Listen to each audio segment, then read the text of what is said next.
जिस वीडियो का बेसब्री से इंतजार था वो वीडियो अब आपके सामने लेकर के आ चुका हूं। आप लोग का एक ही सबसे ज्यादा कमेंट था कि प्लीज सर हमारे जीव विज्ञान की प्रिपरेशन करा दीजिए बेहतरीन तरीके से आप। एंड मेरे पास 2026 का परीक्षा बोर्ड है, इसी से टोटल क्वेश्चंस कराने वाला हूं और टिक भी कराने वाला हूं। सबसे पहले इंडेक्सिंग देख लेते हैं। इसको 5 यूनिट में बांटा गया है। पहले यूनिट का नाम है जीव जगत में विविधताएं, दूसरा यूनिट है पादप एवं प्राणियों की संरचनात्मक संगठन, तीसरा यूनिट है कोशिका संरचना एवं कार्य, चौथा यूनिट है पादप कार्यकीय और पांचवा यूनिट है आपका मानव शरीर विज्ञान। तो ये 5 यूनिट अभी हम कवर करेंगे। जीव जगत में विविधताएं, जीव जगत का वर्गीकरण, वनस्पति जगत और प्राणी जगत, इसे कवर अप करने वाले हैं। तो चलिए फटाफट हम सीधे चलते हैं अपने चैप्टर्स की तरफ। एंड ये रहा आपका चैप्टर जीव जगत। ठीक है, जीव जगत में विविधताएं। तो आइए यहां से क्वेश्चन देखते हैं। सबसे पहले एक चीज याद रखना कि जीव जगत का वर्गीकरण किस वैज्ञानिक ने किया है। 1 नंबर का क्वेश्चन कई बार पूछा है बोर्ड एग्जाम में। तो इसका वर्गीकरण करने वाले व्यक्ति का नाम था कैरोलस लिनियस। इन्होंने वर्गीकरण कुछ इस प्रकार से किया है कि सबसे पहले इनका कहना था कि भाई साहब सबसे पहले जिस भी चीज का नाम रखो तो पहले वंश बताना है उसका, और वंश बताने के बाद फिर उसकी जाति बतानी है। इस प्रकार से आपको नाम रखना है। एंड यहां पर एग्जाम में पूछेगा कि बताओ आम का वैज्ञानिक नाम क्या है या फिर आम का साइंटिफिक नेम क्या है। तो याद रखना मैग्नीफेरा इंडिका। यहां पर जो मैगीफेरा है ना या फिर मैग्नीफेरा जो है, तो मैगीफेरा या फिर मैग्नीफेरा ये वंश को डिनोट करता है बेटा, और ये इंडिका है वो जाति को डिनोट करता है। इस प्रकार से इसका नाम होता है। चलो आगे बढ़ते हैं। नेक्स्ट बाकी यहां से कोई क्वेश्चन नहीं पूछेगा। एक चीज जरूर याद रखना कि वर्गीकरण संवर्ग का सही क्रम क्या है। तो सबसे पहले जाति आता है, फिर वंश आता है, फिर गण आता है, फिर संघ आता है। इस प्रकार से नाम रखा जाता है। आगे बढ़ते हैं। नेक्स्ट क्वेश्चन कहता है व्यष्टि तथा समष्टि की पहचान से हमें क्या शिक्षा मिलती है। व्यष्टि और समष्टि पहचान से हमें सिंपल सा जीव जंतु के समानताएं और विषमानताओं को पता चलता है कि इसमें कौन कौन समानताएं हैं और कौन कौन सी विषमानताएं हैं। यही कहलाता है व्यष्टि और समष्टि। जैसे यहाँ पर देखो पहले वंश का नाम आता है जिसे जीन्स कहते हैं, और दूसरा स्पीसीज मतलब जाति का नाम आता है। इस प्रकार से किसी भी चीज का नाम रखा जाता है। जैसे मैं तुम्हें बताऊं कि मैग्नीफेरा इंडिका में मैग्नीफेरा जो है ना वो वंश का नाम है और इंडिका जो है वो जाति का नाम है। इस चीज को ध्यान रखिएगा। चलो कुछ क्वेश्चंस और दिखाता हूं जो कि तुम्हें याद रखना है। सबसे पहले कहता है कि यहाँ पर जीव का नाम दिया है, उसका वैज्ञानिक नाम याद रखना है। सबसे पहले यहाँ पर प्याज का नाम याद रखना। तो प्याज का है एलियम सेपा, मनुष्य का है होमोसैपियन।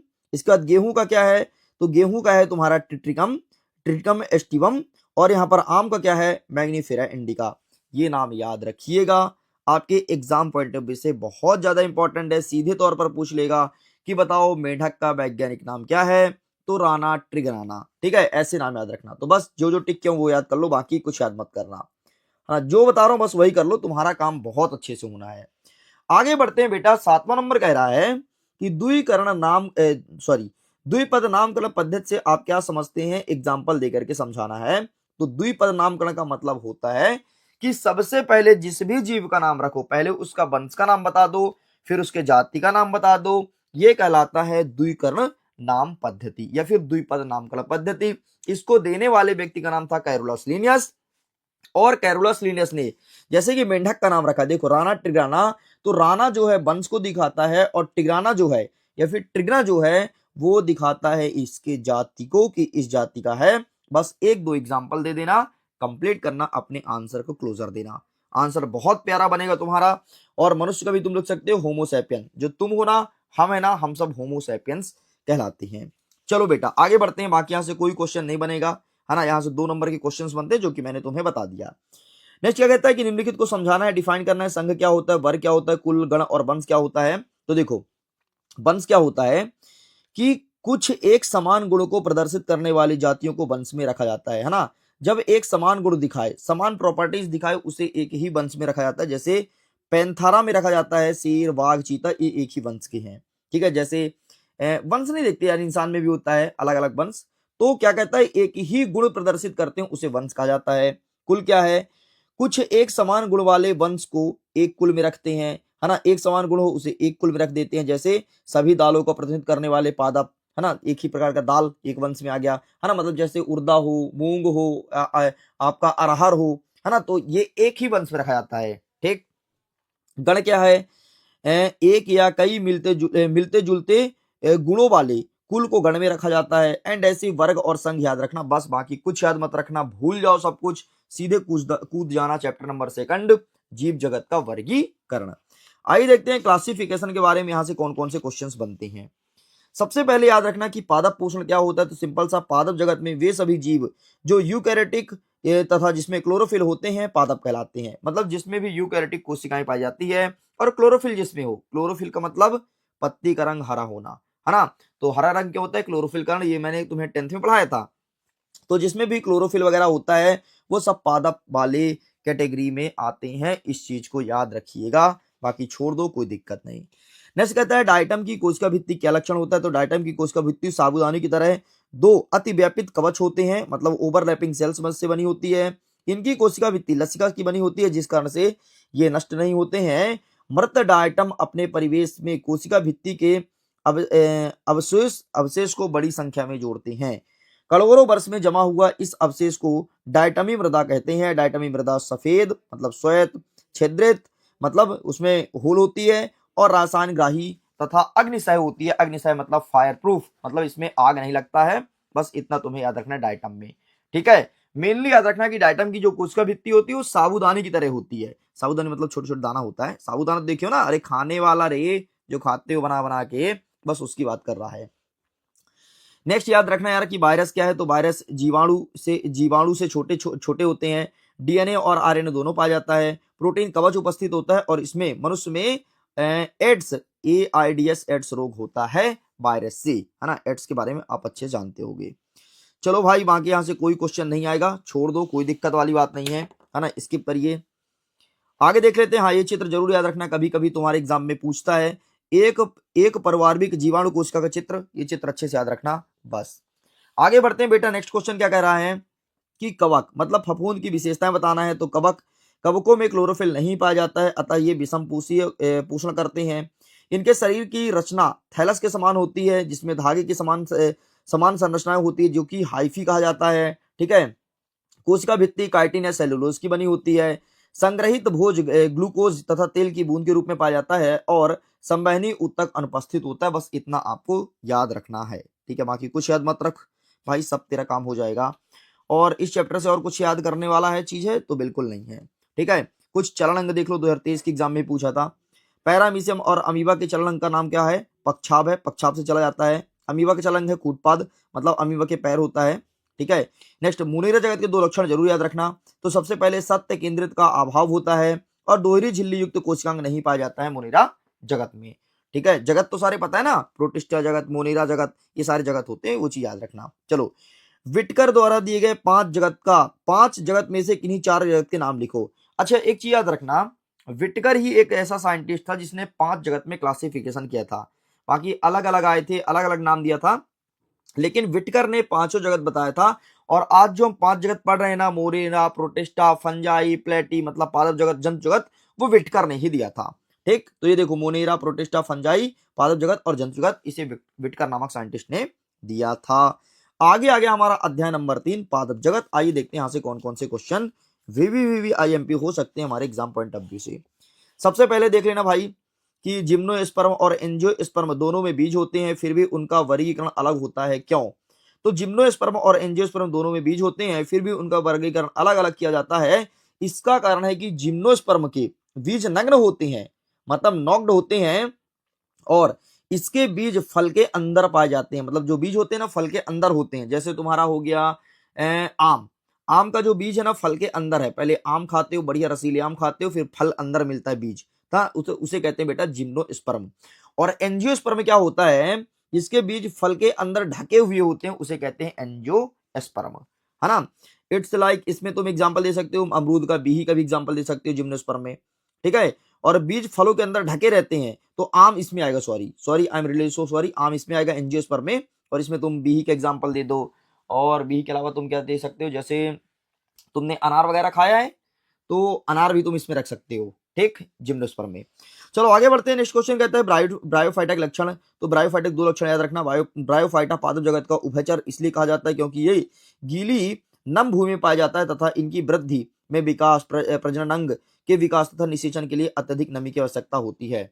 शैवाल के 2 प्रमुख लक्षण बताना है। शैवाल की कोशिकाओं में सेलुलोज की बनी हुई भित्ति पाई जाती है और भोज्य पदार्थ का संचय माड के रूप में होता है। माड मतलब होता है माड मतलब समझो जो पानी के साथ गाढ़ा गाढ़ा चिपचिपा सा पदार्थ होता है उसे माड कहते हैं।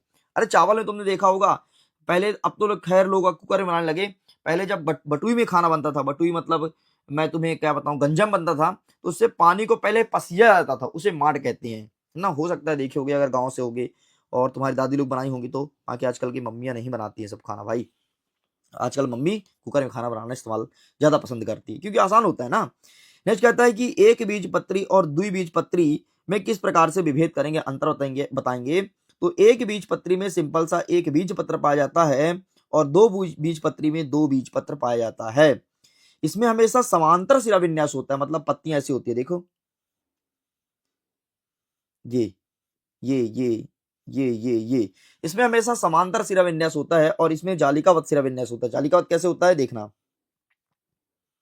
ये ये ये तो रहता है, प्लस ये ऐसे ऐसे कट रहता है, इसे कहते हैं जालिका सिरा विन्यास। पता है तुम्हें कक्षा 6वीं की एनसीईआरटी अभी एमपी बोर्ड ने अपडेट करवाया है, बड़ी अच्छी एनसीईआरटी है भाई, मजा आता है पढ़ने में। जालिका ये सित्ते सिरा विन्यास सब उसमें दिया है। नेक्स्ट देखते हैं बेटा, पुष्पीय भाग 3 या 3 के गुण के रूप में मिलते हैं। इसमें पुष्पीय भाग 4 या 5 के सेट में मिलते हैं। इसमें पुष्पीय भाग इस प्रकार से मिला जाता है।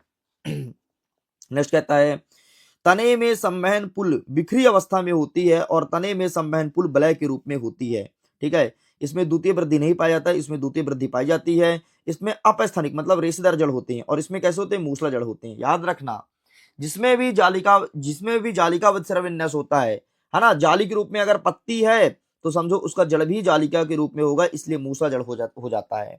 ठीक है, और जो जिसमें भी समांतर सिरा सॉरी यार जिसमें भी समांतर सिरा विन्यास होता है उसका जड़ भी समांतर होगा। ठीक है, एब्सोल्युटली राइट, ठीक है, जो मैं कॉन्सेप्ट बोला था वैसे ही है। ठीक है, उसमें भी जड़ हमेशा कैसे पाया जाता है, रेशेदार पाया जाता है। कुल मिलाकर के जो लिखा हुआ याद रखना, बस कंफ्यूज ज्यादा मत हो, सब सही है। नेक्स्ट कह रहा है कि जिम्नोस्पर्म के लक्षण बताओ। तो भाई साहब जिम्नोस्पर्म के लक्षण देख लो। जिम्नोस्पर्म का मतलब मैंने समझा दिया कि ऐसा कोई फल जिसके अंदर बीज होता है बेटा, उसे कहते हैं जिम्नोस्पर्म। अभी मैं तुम्हें एक चीज बताऊं, अभी हाल ही में मैंने कक्षा 6वीं से लेकर के 10वीं तक का एनसीईआरटी एक बार साइंस को पढ़ रखी है, इसलिए मैं तुम्हें बता सकता हूं कि 6वीं की एनसीईआरटी अभी अपडेट किया गया और बहुत अच्छी चीज लिखी है। 6वीं की एनसीईआरटी पढ़ोगे ना, काफी मजा आएगा। और अभी हाल ही में मैंने इस चीज को कंप्लीट किया है, ये मेरा एक टास्क था कि भाई पढ़ना है, मतलब पढ़ना है। और जब जब कोई चीज नया पढ़ता हूं ना, नई एनसीईआरटी नई बुक आती है, तो नॉलेज इंप्रूव होती है, इसलिए मैंने इसे पढ़ा है। और ये सब चीज जो तुम्हें पढ़ा रहा हूँ 11th में, वो सब कुछ लिखा हुआ है कक्षा 6वीं के एनसीईआरटी साइंस की बुक में, चैप्टर नंबर 3rd या 4th में लिखा है। आप भी चाहो तो आप भी पढ़ लेना, है ना। गर्मी छुट्टी में क्या करोगे, एक बार पढ़ लेना, 12th में फोड़ दोगे भाई, है ना, बहुत हेल्प मिलेगा। चलो यहां से बाकी कुछ नहीं पढ़ना है, सब कुछ छोड़ दो। हम एक कुछ और तुम्हें बता देते हैं 3 नंबर के हिसाब से। जिम्नोस्पर्म और एंजियोस्पर्म में अंतर याद कर लेना, जिसे कहते हैं अनावृत्ति बीजी और आवृत्ति बीजी। ठीक है, और ब्रायोफाइटा और टेरिडोफाइटा में अंतर, बस ये देख लेना, बाकी सब कुछ कंप्लीट कर देना। चलिए आगे बढ़ते हैं, अध्याय नंबर 4 जंतु जगत को देखते हैं। यहां से कौन कौन से क्वेश्चन इंपॉर्टेंट हो सकते हैं। सबसे पहले बेटा आपको देखना है कि मछली में वायु आशय मतलब एयर ब्लेडर की उपस्थिति का क्या महत्व है। अरे गलफड़े की बात कर रहा है कि मछली में गलफड़े क्यों होती है। तो मछली में गलफड़े इसलिए होती है कि जो वायु होता है ना, तो पानी से वो ऑक्सीजन को एब्जॉर्ब करती है, इसलिए उसमें गलफड़े होती है, मतलब एयर ब्लेडर होता है। बाकी इसे पढ़ लेना, ठीक है। नेक्स्ट आपको याद रखना है, कोई 5 जंतु संघ का नाम और उसका एक एक एग्जाम्पल देना है। जैसे तुम्हारे सामने हो गया पोरीफोरा, पोरीफोरा का मतलब हो जाएगा तुम्हारा साइकन मतलब स्पंज। मैं तुम्हें बताता हूं कैसे। देख पोरीफोरा क्या होता है, ये पूरा ऐसे गोला गोला रहेगा और बीच बीच में ना होल रहेगा, इसे कहते हैं पोरीफेरा। मैं तुम्हें क्या ही बताऊं यार, जैसे तुमने गुज्जा नहीं देखा है, गुज्जा, गुज्जा मतलब तुमको मैं क्या समझाऊं, तकिया देखियो, तकिया, तकिया में जब, तकिया भी नहीं कर सकता यार, अरे यार जो गुज्जा देखियोगे जिसमें स्पंज रहता है, दबाने से ऐसे दबता है, एक बॉल आता है ना, वो डॉक्टर बोलते हैं दबाते रहो ऐसे ऐसे, तो वो होता है तुम्हारे प्यूरीफेरा में। ठीक है, नेक्स्ट होता है तुम्हारा प्लेटी हेलमेथिस, इसमें आता है पेनेरिया। नेक्स्ट आता है तुम्हारा एनेलिडा, जिसमें आता है फेरोटीमा। नेक्स्ट आता है सिलेंट्रेटा, और नेक्स्ट आता है निमेटी हेलमेथिस। ठीक है, तो ये सारा चीज याद रखना, ठीक है, ये सभी जगत है। चलो बेटा आगे देख लेते हैं, पक्षियों में उड़ने हेतु क्या क्या रूपांतरण होता है। तो पक्षियों के पैर, पैर में मौजूद शक्तिशाली पेशे उड़ने में सहायता करती है। तो जो पक्षियों का पैर होता है ना, वो उसमें जो पेशियां होती है वो काफी हेल्प करती है उसे उड़ने में। पक्षियों की हड्डियां अत्यंत हल्की होती है तथा पेशियों को जोड़ने में अत्यधिक स्थान प्रदान करती है। पक्षियों के अग्रपाद रूपांतरित होकर के पंख बन जाते हैं। अग्रपाद मतलब जो आगे के पैर होते हैं वो रूपांतरित होकर के पंख बने हैं, पता है तेरे को? जैसे हमारे दो हाथ है ना, तो वैसे ही उसका जो अग्रपाद था, आगे का पैर था, वो रूपांतरित होकर के पंख बन गया, उससे उड़ती है। पक्षियों की त्वचा शुष्क होती है, कभी नमी नहीं होता, नमी होता तो उनका वजन बढ़ जाता, शुष्क होता है तो कभी उनका वजन नहीं बढ़ता, पानी भी पड़ता है तो भी उनके ऊपर पानी नहीं पड़ता, मतलब पानी की बारिश हुई ना, लेकिन उनके कभी भी पंख में पानी टिकेगा नहीं, याद रखना। पूंछ में तेल ग्रंथि को छोड़ करके त्वचा को अन्य कोई ग्रंथि नहीं पाई जाती है, मतलब उनके उनके पूंछ में तेल ग्रंथि पाई जाती है, बाकी कोई ग्रंथि नहीं होती है। पक्षियों में नौकाकार आकृति होती है, मतलब पक्षी की आकृति नाव की आकार की होती है और वायु को पीछे धकेलने में हेल्प करती है। इस प्रकार से पक्षियां उड़ती हैं, याद रखना। नेक्स्ट कहता है अंड जनन को परिभाषित कीजिए, तो ये पढ़ लेना, ठीक है, अंड जनन क्या होता है, ठीक है, इसे अच्छे से प्रिपेयर करना है। आगे बढ़ते हैं बेटा। नेक्स्ट कहता है कि मोलस्का संघ के दो लक्षण बताना है, तो ये रहा मोलस्का के दो लक्षण। इसका देख लो, इकाइनोडोमेटा के 3 लक्षण बताना है, तो ये देख लीजिए। एंड एम्फीबिया वर्ग, एम्फीबिया मतलब मेढक वर्ग होता है, तो मेढक वर्ग के दो लक्षण देख लो। सबसे पहले इसमें 2 जोड़ी और 5 उंगलियां युक्त पाद होते हैं। मछली के 2 जोड़ी होता है और 5 उंगली होते हैं, सॉरी मेढक के, यार मछली निकल गई गलती से, मेढक के, ठीक है। अग्रपाद पर 4 तथा पश्चपाद पर 5 उंगली होती है। मेढक के आगे वाले पैर में 4 उंगली और पीछे वाले में 5 उंगलियां होती है, असमतापी होती हैं। असमतापी मतलब होता है ठंडी और गर्मी दोनों में रह सकती हैं। चलो आगे याद रखना, कुछ इनका पैर जरूर याद रखना कि अमीबा चलता है कूटपाद से, केचुआ चलती है सीटी से, पैरामीशियम सीलिया होता है। पैरामीशियम में सीलिया मतलब क्या? पैरामीशियम मतलब जिसका आकार चप्पल के जैसे हो, उसे पैरामीशियम कहते हैं। पैरामीशियम कुछ ऐसा होता है एंड इसके बगल में ऐसे ऐसे होता है जिसे सीलिया कहते हैं, ठीक है। केचुआ में सीटी होता है, सीटी मतलब उसके खंड खंड बटे होते हैं इसलिए वो चल पाता है। सर्फ में पसलियां होती है, सर्फ पसली के साथ चलती है, ठीक है, चलता है, सॉरी। एंड हाइड्रा जो है स्पार के चलते चलता है, यूग्लिना जो है कास भीति सॉरी कसा भी का के चलते चलता है। नेक्स्ट तुम्हें याद रखना है कोऑर्डिनेटा और नॉन कोऑर्डिनेटा में डिफरेंस, एंड इसके बाद याद रखना है अर्थोपेटा संघ के लक्षण। बस इतना याद रखना, बाकी अपने क्लास को करना कंप्लीट। तो ये था स्टूडेंट्स आपका यूनिट नंबर 1 जो कि मैंने कर दिया कंप्लीट। पहले यूनिट को बहुत अच्छे से कवर कर लिया है, जीव जगत में विविधताएं। इसमें जितने भी चैप्टर्स हमने अच्छे समझा है आसान भाषा में, और कौन से क्वेश्चन एग्जाम में आएंगे ये हमने कवर कर लिया। ये हमारा सेकंड वीडियो होने जा रहा है, इसमें देखेंगे पादप एवं प्राणियों में संरचनात्मक संगठन। इसमें देखेंगे चैप्टर नंबर 5 पुष्पीय पादपों की आकारकीय, चैप्टर नंबर 6 पुष्पीय पादपों का शरीर मतलब उसका संरचना कैसे होता है, और साथ में हम देखेंगे कि प्राणी का संरचनात्मक संगठन कैसे होता है। टोटल 14 नंबर का यहाँ से आएगा, तो आज हम पूरा 14 मार्क्स कवर अप करने वाले हैं। तो चलिए फटाफट हम ओपन करते हैं और शुरू करते हैं अपने कार्रवाई को। तो ये रहा हमारा चैप्टर नंबर 5, लिखा है पुष्पीय पादपों की आकारकीय। तो आइए देखते हैं कैसे कैसे क्वेश्चन यहाँ से बनेंगे। सबसे पहले हम यहाँ पर 2 अंकीय क्वेश्चन को शुरू करेंगे। यहाँ पर लिखा है समद्विपार्श्विक पत्ती किसे कहते हैं, एग्जाम में आता तो नहीं है, बस एक नजर देख लेना क्योंकि 1 नंबर में क्वेश्चन बन सकता है। नेक्स्ट तुम्हारे में देखने को मिलेगा कि पृष्ठधार पत्ती किसे कहते हैं, तो ऐसी पत्ती जिसकी ऊपरी तथा निचली सतह पर संरचनात्मक भिन्नता होती है उसे कहते हैं पृष्ठधारी पत्ती, मतलब जिसमें डिफरेंस हो, ऊपर अलग संरचना हो नीचे अलग संरचना हो, उसे कहते हैं पृष्ठधारी पत्ती। बाकी ज्यादा इंपॉर्टेंट नहीं है, इसे आप स्किप कर सकते हैं। चलिए आगे बढ़ते हैं। नेक्स्ट तुम्हारे एग्जाम में देखने को मिलेगा कि जालिकावत शिराविन्यास और समांतर शिराविन्यास में अंतर स्पष्ट कीजिए। इसके पहले वाली क्लास में मैंने समझाया था, लेकिन फिर से मैं तुम्हें एक्सप्लेन कर देता हूँ। देखो जालिकावत शिराविन्यास का मतलब होता है ऐसी पत्ती, मैं यहाँ पर चित्र भी बनाने की कोशिश करता हूँ। ऐसी पत्ती जिसकी संरचना में जाली जैसी संरचना हो, ठीक है, एक ये हो गया, ठीक है। फिर इसमें ये बीच बीच से भी कटा हो, मतलब तुम्हें नेट की जैसे दिखाई दे, उसे कहते हैं जालिका विन्यास। लेकिन अगर मैं समांतर शिराविन्यास की बात करता हूँ तो समांतर शिराविन्यास की पत्तियां ऐसी होती है। देखो तुमने केला की पत्ती देखा है, बस बस बस वो समांतर शिराविन्यास है। ये देखो ऐसे, बस बस केवल ऐसे होगा, और अगर एक एक पत्ती को तुम यहाँ से काटोगे तो कट भी जाएगा, इसे कहते हैं समांतर शिराविन्यास। और जालिकावत शिराविन्यास मतलब आम की पत्तियां देख लो, बिही की पत्ती देख लो, इन सब में जालिकावत शिराविन्यास पाया जाता है। बाकी यहाँ पर अंतर लिखा है, इस शिराविन्यास में मुख्य एक शिराएं होती है, मुख्य सिरा होती है, और इसमें मुख्य सिरा का होना आवश्यक नहीं है। इसमें मुख्य सिराएं नहीं होती भाई, है ना, इसमें सारी सिराएं मुख्य होती है और एक एक भाग से सारी सिराएं कट सकती है। नेक्स्ट कहता है मुख्य सिरा से बहुत सी सिराएं निकलती है, ये जो बीच वाला होता है मेन, इससे बहुत सारी सिराएं निकलती हैं, इधर उधर उधर उधर जाली रूपा संरचना आती है, और इसमें मुख्य सिरा से कोई सिराएं नहीं निकलती। हाँ, मुख्य सिरा से कोई मतलब नहीं है इसमें, ठीक है, जैसे कि मैंने तुम्हें इमेज में एक्सप्लेन किया।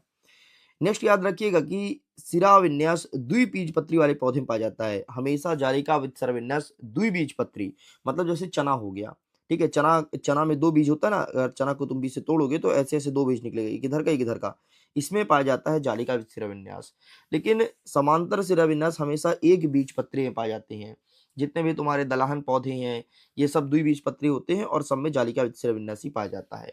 ठीक, जो एक बीजपत्री होता है उसमें ये समांतर सिरा विन्यास पाया जाता है। बस इतना याद रखना, एग्जाम पॉइंट ऑफ व्यू से काफी इंपॉर्टेंट है और कई बार एग्जाम में रिपीट भी हुआ है। स्किप कर सकते हैं। हाँ, नेक्स्ट क्वेश्चन याद रखना, पुष्प क्या है? एक प्ररूपी एंजियोस्पर्म पुष्प के भाग का वर्णन कीजिए। ठीक है, तो पुष्प क्या है? सबसे पहले पुष्प का स्ट्रक्चर देख लेना यार, पुष्प ऐसे बनता है, ठीक है, और ये पुष्प के बाहरी भाग है जिसे बाह्य दलपुंज कहते हैं। ठीक है, ये तुम्हारा पुष्प का गर्भाशय हो गया, ठीक, जिसे ओवरी कहते हैं। और यहीं पर जाकर के जो अंडाणु होता है वो यहीं पर आकर के फूटता है और नए पुष्प का जन्म लेता है। ठीक है, तो पूरा पूरा याद रखना, पहले बाह्य दलपुंज क्या होता है, तो ये बाहर के भाग को बाह्य दलपुंज कहते हैं। फिर दलपुंज क्या होता है, तो दलपुंज, इसके अंदर के भाग को दलपुंज कहते हैं। फिर आता है पुमांग। पुआंग किसे कहते हैं? जो मेल पुष्प होता है ना, मेल फ्लावर में जो परागण होता है उसे पुआंग कहते हैं। और जायांग किसे कहते हैं? जो अंडाशय होता है उसे जायांग कहते हैं। बस इतना आपको ध्यान रखना है, ठीक है। बाकी इसका मैं पूरा दिखा देता हूँ एक साथ, ताकि अगर आप स्क्रीनशॉट लेना चाहें तो वो भी ले सकते हो। चलिए स्टूडेंट, आगे बढ़ते हैं। बाकी यहाँ से कोई इंपॉर्टेंट नहीं है। नेक्स्ट आपको प्रिपेयर करना है कि मूसला जड़ और अपस्थानिक जड़ में अंतर बताइए। मूसला जड़ को इंग्लिश में कहते हैं टॉप रूट और अपस्थानिक को कहते हैं एडमिनेशंस रूट। ठीक है, तो मूसला जड़ क्या होता है? यह मूलांकुरित से पैदा होता है और यह प्रांकुर तथा प्ररोह भाग से पैदा होता है। मूसला जड़ की प्राथमिक जड़ कभी समाप्त नहीं होती है, आजीवन बनी रहती है, जबकि जो अपस्थानिक जड़ होता है, इसका जो प्राथमिक जड़ होता है वो हमेशा समाप्त हो जाती है। नेक्स्ट कहता है भूमि के अत्यंत गहराई तक पाई जाती है मूसला जड़, और जो अपस्थानिक होता है तो भूमि के ऊपरी परतें पाई जाती है। ठीक है, ये चीज ध्यान रखिएगा। आगे बढ़ते हैं। इसमें प्राथमिक जड़ की अनेक शाखाएं निकलती है और इसमें प्राथमिक जड़ की अनेक शाखाएं नहीं निकलती है। बस इतना आपको याद रखना है, बाकी खत्म करो। नेक्स्ट बाकी यहाँ से कुछ नहीं पढ़ना, छोड़ दो। नेक्स्ट आपको देखना है कि पर्ण विन्यास किसे कहते हैं। तो पर्ण विन्यास क्या है? तने पर पत्तियों के लगने का व्यवस्था क्रम पर्ण विन्यास कहलाता है। मतलब तने पर जो पत्तियां लगती है ना, उन्हीं का जो व्यवस्था क्रम होता है उसे पर्ण विन्यास कहते हैं। प्रत्येक जाति में एक विशिष्ट प्रकार का पर्ण विन्यास पाया जाता है। तने का वह भाग जहां से पत्तियां निकलती है उसे पर्व संधि कहते हैं। तुमने देखा होगा कि तना होता है ना, और तना में जहां जहां पत्तियां निकलती हैं, ऐसी ऐसी पत्तियां निकलती हैं, इसे पर्व संधि कहते हैं। ठीक है, और जहां पत्तियां सीधे ही मुख्य तने से लगी होती है उसे स्वास्तिक कहते हैं। और अगर मुख्य तना से, मुख्य तना मतलब मेन ब्रांच से अगर पत्ती निकल दे उसे कहते हैं स्तंभिक, उसे कहते हैं स्तंभिक। और जो अगर एक तना से दूसरा छोटा तना निकला और यहां से अगर पत्तियां निकलती तो इसे कहते हैं क्या? इसे कहते हैं पर्व संधि। और अगर मुख्य तना से सीधे यहां से निकल जाए उसे कहते हैं स्तंभिक। बस इतना ध्यान रखना, बाकी ज्यादा एग्जाम में पूछेगा नहीं। नेक्स्ट आपको याद रखना है जरायुन्यास और बिजंडान्यास, ये क्या होता है? इसे अच्छे से पढ़ लेना प्लीज, ठीक है, ये आपके लिए होमवर्क में दे रहा हूं। चलिए आगे बढ़ते हैं। नेक्स्ट बाकी यहाँ से कोई इंपॉर्टेंट नहीं है, सब कुछ छोड़ दीजिए। नेक्स्ट आपको देखना है बेटा, इनको डिफाइन करना है अलग अलग। जैसे पुष्पदल विन्यास क्या होता है, विजंडासन क्या होता है, ठीक है। और ये जितने जितने मिट्टी के 4 पॉइंट ये तुम्हें कवर करना 3 नंबर के हिसाब से एग्जाम में देखने को मिलेगा। एंड मैं तुम्हें और भी दिखा देता हूँ, ये रहा। प्लीज टेक अ स्क्रीनशॉट, इनका स्क्रीनशॉट लीजिए और बेहतरीन तरीके से इन्हें प्रिपेयर कीजिएगा। चलिए बाकी यहाँ से कोई क्वेश्चन नहीं आएगा, ठीक, बस खत्म होता है चैप्टर। ठीक है, यहाँ से कोई क्वेश्चन नहीं आएगा। अब हम नेक्स्ट चैप्टर में आ गए, चैप्टर नंबर 6। चैप्टर नंबर 6 कहता है कि पुष्पीय पादपों की आंतरिकीय। आइए इसे देखते हैं यहाँ से कैसे कैसे क्वेश्चन बनेंगे। तो पुष्पीय पादपों की आंतरिकीय, यहाँ से क्वेश्चन देखते हैं। हाँ, यहाँ से सबसे पहले आपको तैयार करना है पैरेन्काइमा उत्तक किसे कहते हैं। जितने भी टिश्यूज हैं, ये टिश्यूज तुम्हें पता होना चाहिए। पैरेन्काइमा उत्तक के कार्य पूछा है तो पैरेन्काइमा की प्राथमिक क्षमता भोजन को संग्रहित व अवशोषित करना होता है ना। जैसे इसे भोजन मिलता है तो भोजन को संग्रहित करता है, और ये सभी ना पेड़ पौधे में पाया जाता है। तुम्हें पता है पौधे का आकार और अचलता को बनाए रखता है, जो मतलब जो मूवमेंट करता है ना पौधा, जैसे कोई पौधा हो गया जैसे तो स्ट्रेट है, अगर इसे लटकाना चाहो तो पौधा लटक जाता है। तो ये लटकना जो होता है ना वो पैरेन्काइमा उत्तक की वजह से ही हो पाता है। कोलेनकाइमा क्या कहलाता है? यह पौधे की यांत्रिकी सहायता प्रदान करता है, मतलब पौधे में जो मजबूती लाता है वो कॉलोनिकाइमा लेकर के आता है। इसमें हरित लवक या क्लोरोप्लास्ट पाया जाता है जो कि भोजन का निर्माण करता है। ठीक है, ये दोनों चीज याद रखना। नेक्स्ट कहता है खुला तथा बंद संवहन मंडल में क्या अंतर है? तो खुला संवहन मंडल, इसमें जाइलम और फ्लोएम के बीच में कैम्बियम स्थित होता है। इस प्रकार का संवहन पुल द्विबीजपत्री तने में पाया जाता है। और बंद किसे कहते हैं? इस प्रकार का संवहन पुल में कैम्बियम नहीं पाया जाता है, नहीं पाया जाता, यह एक बीजपत्री पौधे में पाया जाता है। बस इतना याद रखना। नेक्स्ट फिर तुमसे पूछा है द्विबीजपत्री और एक बीजपत्री में डिफरेंस। ठीक है, तो याद रखना जैसे तुमने पढ़ा था जालिका विद शिराविन्यास और समांतर शिराविन्यास में, ठीक वैसे ही है, कुछ अलग नहीं है। ठीक है, तो इसे प्रिपेयर कर लेना। चलो, अच्छा, दो चीज याद रखना, हमेशा इसमें कभी कभी पूछता है द्विबीजपत्री मूल और एक बीजपत्री मूल और तना। ठीक है, दोनों अलग अलग है। मूल का मतलब होता है जड़ जिसे रूट कहते हैं, और तना का मतलब होता है स्टेम। मैं तुम्हें दिखा देता हूं, ये देखो। तो किसी एक में अंतर पूछा जा सकता है, तो इसलिए दोनों को अच्छे से तैयार कर लीजिएगा, बस बात खत्म। ठीक है, बाकी ये इमेज जब आप 10th में थे तो आपको याद होगा कि आपके 10th के साइंस के पेपर में आया था। बाय द वे अभी तो नहीं आएगा। ठीक है, तो अभी स्किप करिए। चलिए, बाकी यहाँ से और कोई क्वेश्चन ऐसे लग नहीं रहे खास जिस चैप्टर से देखने को मिलेगा, तो ये चैप्टर में हमारा होता है क्लोज। नेक्स्ट हमें देखना है चैप्टर नंबर 7 प्राणियों का संरचनात्मक संगठन। आइए देखते हैं यहाँ से कौन कौन से क्वेश्चंस बनेंगे हमारे एग्जाम के हिसाब से। तो यहाँ से आप सबसे पहले देख लीजिएगा कि रुधिर के कणकीय अवयव क्या है। तो रुधिर के कणकीय अवयव क्या कहलाते हैं? तो प्लाज्मा, और लाल रक्त कणिकाएं मतलब आरबीसी, श्वेत रक्त कणिकाएं मतलब डब्ल्यूबीसी, और प्लेटलेट्स, ये रुधिर की कणिकाएं होती है, मतलब खून में ये चीज पाया जाता है। तुम्हें पता होगा यार कि खून में प्लाज्मा पाया जाता है, जिसके कारण जो जब भी तुम्हें कहीं पर लग जाता है ना घाव, तो पहले पानी जैसे सीरम निकलता है, वो कोई और नहीं बल्कि प्लाज्मा है। ठीक है, फिर डब्ल्यूबीसी होता है, फिर रेड ब्लड, वो डब्ल्यूबीसी के बाद आरबीसी पाया जाता है, और प्लेटलेट्स पाया जाता है। प्लेटलेट्स मतलब जैसे तुम्हारा खून कितना एक्टिव है, कितना शुद्ध है जीवाणु से लड़ने के लिए, उसे प्लेटलेट्स कहते हैं। ठीक है, चलो, नेक्स्ट कहता है कि टिश्यूज की परिभाषा दीजिए। तो ऐसी कोशिका का समूह जिसकी उत्पत्ति, संरचना व कार्य समान होती है, ऊतक कहलाता है ना। जिसकी उत्पत्ति समान हो, संरचना और कार्य समान हो, उसे ऊतक कहते हैं। ऊतक का निर्माण बाइकॉट वैज्ञानिक ने किया था। बाइकॉट नामक एक साइंटिस्ट था, उसने ऊतक का निर्माण किया था बेटा, इतना याद रखना। मेंढक के पाचन तंत्र का चित्र याद रखना। जब तुम 10th में थे तो याद रखो, तुमसे पूछता था मनुष्य का पाचन तंत्र, अब तुमसे पूछने लगा मेढक का पाचन तंत्र। ठीक है, तो मेढक और मनुष्य का सेम है। अब देखो, जब तुम 10th में थे तो याद करो मनुष्य के मूत्र वाहिनी का कार्य पूछता था, अब मेढक का पूछने लगा। मतलब देख रहे हो तुम्हारा जिंदगी कितना बदल गया है, मनुष्य से तुम मेढक पे आ गए हो, है ना। ज्यादा इंपॉर्टेंट क्वेश्चन नहीं है यार। चलो, नेक्स्ट कहता है उपस्थि और अस्थि में अंतर। तो उपस्थि क्या होता है और अस्थि क्या होता है? अस्थि मतलब हड्डियां, बोन्स, और उपस्थि मतलब क्या होता है? कॉर्टिलेज। तो उपस्थि क्या होता है? मैट्रिक्स अर्ध ठोस होने के कारण मुलायम तथा लचीली होती है उपस्थि, और मैट्रिक्स ठोस होने के कारण कड़ी तथा मजबूत होती है। तुमने कभी चिकन खाया है? अब देखो, जो नहीं खाए ना वो ठीक है, चलो बाइकआउट मत करना कि अरे सर कैसा बात कर रहे हो, है ना भाई, खाने वाले खाते हैं जिसको खाना है। बाय द वे मैं तो नहीं खाता हूँ, लेकिन खाने वाले खाते हैं। जो चिकन खाता है देखे होगे, एक हड्डी ऐसी होती है जो कि बहुत ही फ्लेक्सिबल होती है, लचीली होती है ना। अब बोलोगे सर जब आपने खा लिया आपको कैसे पता? अरे भाई मैं देखा हूँ, है ना। तो बहुत फ्लेक्सिबल होती है जिसे लोग खा जाते हैं, बस उसी कहते हैं बेटा उपस्थि। और अस्थि क्या होती है? हड्डियां, जिसे व्यक्ति नहीं खा पाता वो कहलाता है बोन्स। जब लोग लेग पीस खाते हैं तो कहाँ खा पाते हैं लेग पीस, है ना। लेग पीस मतलब टांग, उसका नहीं खा पाते, उसे बोन्स कहते हैं। नेक्स्ट याद रखिएगा, मैट्रिक्स कॉन्ड्रिका प्रोटीन की बनी होती है, और मैट्रिक्स ओसिन प्रोटीन की बनी होती है। इसमें इसमें साइट इसमें कॉन्ड्रियोसाइट्स पाया जाता है, इसमें ऑस्ट्रियोसाइट पाया जाता है, और इसमें अंतिम याद रखना कि रुधिर कणिकाएं का निर्माण नहीं होता है, और अस्थिमज्जा पाया जाता है जिसमें रुधिर कणिका का निर्माण होता है। जब कोई चिकन खाया होगा तो मैं फिर उसे बताना चाहता हूँ कि देखते हो चिकन के हड्डी में क्या होता है? रेड रेड पाया जाता है।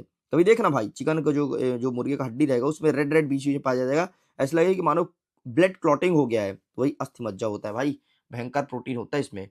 ठीक है, चलिए, तो इस प्रकार से ये सब कुछ होता है कंप्लीट, यही हमें पढ़ना था। नेक्स्ट आ गया हमारा यूनिट नंबर 8, इसे हम कवर करेंगे एक नेक्स्ट वीडियो में। वीडियो कैसा लगा, पसंद आया नहीं पसंद आया, प्लीज कमेंट करके जरूर बताना। आपका फीडबैक हमारे लिए काफी हेल्प करता है और वीडियो बनाने में मोटिवेट भी करता है। तो जो भी हो जैसा हो, फीडबैक मुझे ईमानदारी से चाहिए। स्टूडेंट्स, मैं वीडियो को एंड करता हूँ। Thanks for watching. खुश रहिए, पढ़ते रहिए, मुस्कुराते रहिए। Bye bye.